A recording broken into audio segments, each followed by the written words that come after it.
In case you didn't know, November 15th is National Bundt Cake Day. That's right, it's a special day just for bundt cakes. I'm going to show you mine with cranberries in it. Great for the holidays, but great for all year round, and especially great for National Bundt Cake Day. Stick around. I am starting out by spraying this 10-cup bundt pan. Make sure that all the little cracks are filled in.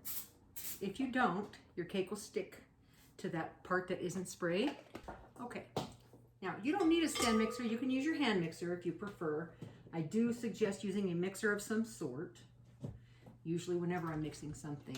You know, when I was younger, when I first started baking 100 years ago, I guess I wasn't allowed to use the mixer. I don't know, because I always did everything by hand. And once I started finding out that you could mix this stuff with a mixer, I was like, count me in. I have 2/3 of a cup of butter, softened to room temperature, and 1 cup of granulated sugar. We're gonna get these nice and mixed up. I'm gonna start it on slow, and then once the butter gets a little bit mixed into that sugar, then I'm gonna turn it to medium. And then we're gonna go until it's like light and fluffy, about 2-3 minutes. Okay, now I'm gonna add in the eggs one at a time. Okay, that one's gone. Oh, I hope it still turns out. I'm gonna scrape down the sides.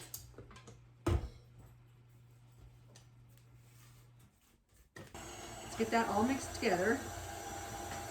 1/2 teaspoon of almond extract and a teaspoon of vanilla extract. Okay, while that's beating, I'm gonna add 2 cups of all-purpose flour to my bowl here, a teaspoon of baking powder, 3/4 of a teaspoon of baking soda, and 1/2 teaspoon of salt. Whisk these together. I want this to go about 30 seconds just to beat in some air. Turning it down to low, I'm going to add in about 1/3 of the flour mixture. I have 1 cup of sour cream. I'm going to add 1/2 of that here. Now, another 1/3 of the flour mixture.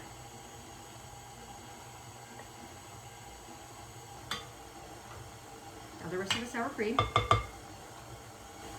I forgot to mention I have the oven heating on at 350.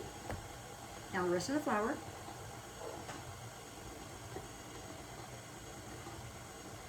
Just to combine.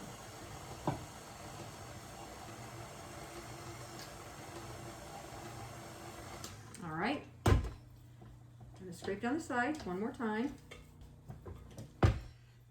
Stir to combine. Okay. Looks good to me.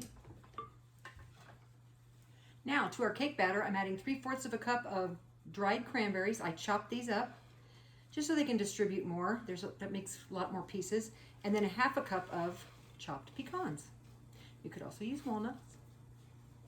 You could also use raisins instead of the cranberries. And we're just gonna mix these in just to combine them. Since I sprayed this a few minutes ago and now I've spent time making this batter, I just want to make sure that all of these little creases in here are evenly coated with that non-stick spray, okay? Looks like a lot of it got pulled down to the bottom. Do you celebrate National Bundt Cake Day? Let me know in the comments down below.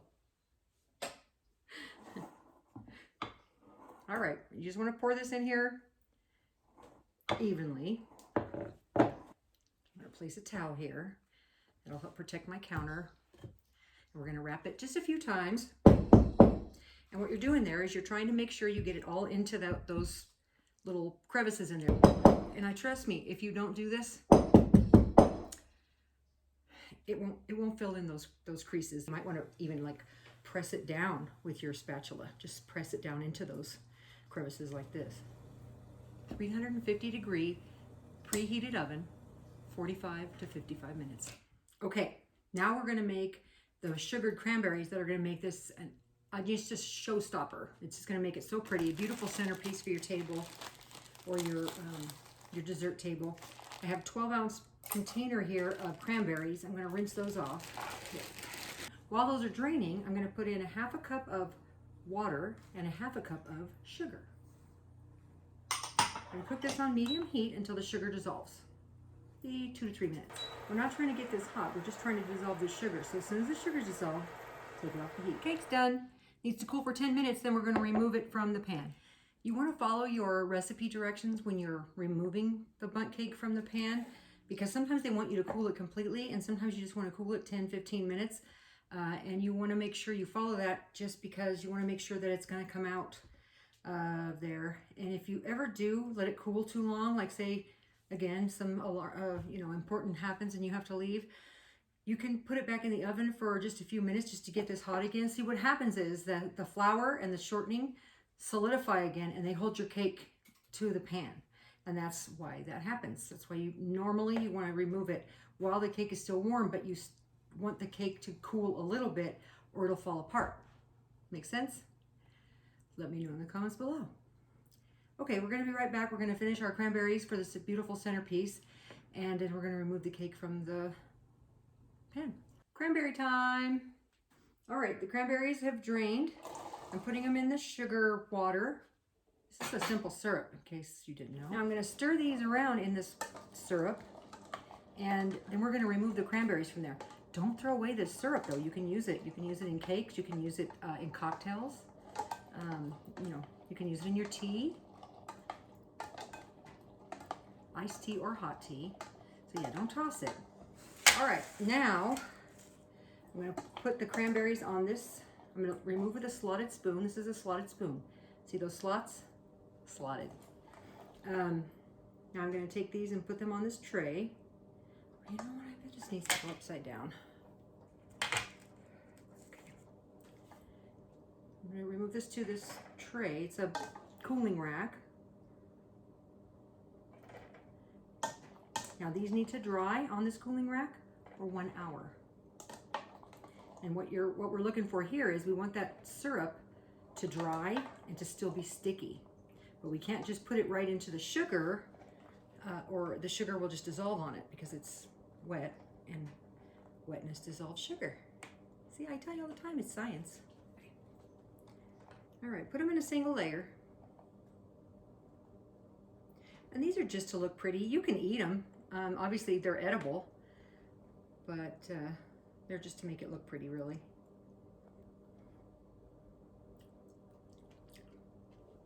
Cranberries are so good. They're so tart. So yeah, let's get this in a single layer. Let these dry for an hour. All right, we'll be back.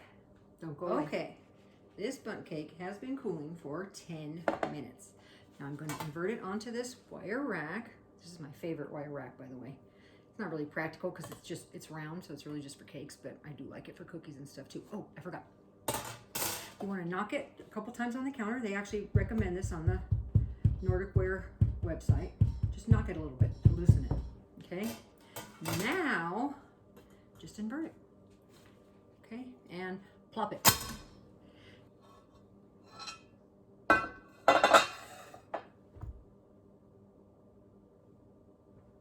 I'm just saying. Look at that. How beautiful is that? I'm talking about just so pretty and so impressive. Now this has to cool for about an hour. So right about the time this is ready to be decorated, the cranberries will be ready to be dipped in the sugar. And then we'll be back. Okay, we learned something important today. One thing is that nonstick spray works really well, and the cake came out swimmingly, right? You really need to bang that cake pan to distribute that batter into all those little crevices, and you need to bang it a little bit when you're trying to get it out so that it'll come out easily and not fall apart. I mean, how much more can we fit in there? Okay, these have been sitting about an hour. They're kind of dryish, but they're a little bit sticky. I'll put them in this bowl so that I can coat them with the sugar. These look so pretty and so fancy. And literally, you saw what we did. We put a little bit of sugar water on them, and now we're gonna dunk them in some sugar. And they're gonna look so pretty. It's gonna look like you spent a million hours baking this beautiful cake for your centerpiece. This is not that fun.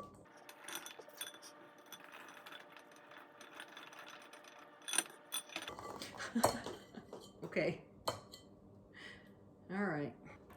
It's just going to be covered with sugar. This is 1 cup. This is raw sugar. Are you serious? Look how pretty these look. Oh my gosh, look how pretty these look. Look at that. So pretty. It's so easy. All right. Now you can put some glaze on here if you prefer, or sprinkle it with some powdered sugar. You don't even have to do this strawberry. Yeah, definitely not a strawberry thing. It's not strawberry season. You could do this cranberry thing or not. Shake it loose, get some of that sugar off of there. And then we're just gonna fill up the center. Put some around the edge. So pretty. Now, you tell me how impressive this would be if you had this on your dining room table on Thanksgiving Day or Christmas Day, or Easter, or someone's birthday, or on a Saturday.